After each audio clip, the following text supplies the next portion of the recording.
La Belgique a-t-elle failli revivre le scénario d'un attentat terroriste? En tout cas, 8 personnes ont été privées de liberté hier. 8 jeunes adultes, certains connus pour leurs liens avec l'extrémisme islamiste. Tous sont soupçonnés de planification d'attaques dans le pays. Joséphine Turli, Arnaud Hyperciel et Laurent Van de Berg pour les explications. La cible de ce projet d'attentat n'est pas connue. Parmi les suspects, plusieurs sont décrits comme déterminés à passer à l'acte en Belgique. Des recherches d'armes étaient d'ailleurs en cours. Hier, 8 perquisitions ont eu lieu. Elles correspondent à 2 enquêtes distinctes qui ont fini par se rejoindre. Les premières arrestations ont eu lieu majoritairement près d'Anvers, les suivantes dans la capitale.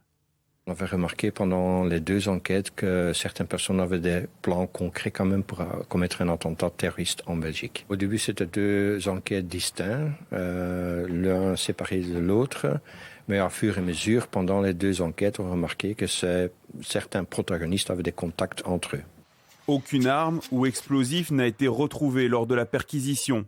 Selon le ministre de la Justice, les suspects étaient connus des services de renseignement et c'est grâce au monitoring des réseaux sociaux qu'on les a retrouvés. Ces dernières années, la police n'avait pas baissé la garde, nous disait encore le directeur de la police judiciaire. La menace terroriste n'a pas disparu, elle a sans doute évolué dans un monde géopolitiquement quand même instable. On a une menace qui demeure présente, avec des attentats qui sont encore régulièrement d'ailleurs évités par nos services. C'est quelque chose qu'on remarque quand même de plus en plus. C'est un certain radicalisme dans certains milieux, que ce soit religieuse, politique ou autre.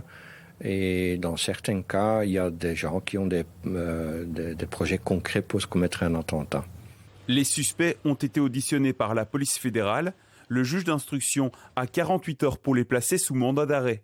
L'OCAM, qui analyse l'état de la menace en Belgique, ne juge pas nécessaire de revoir le niveau général. Il reste à 2 sur une échelle de 4.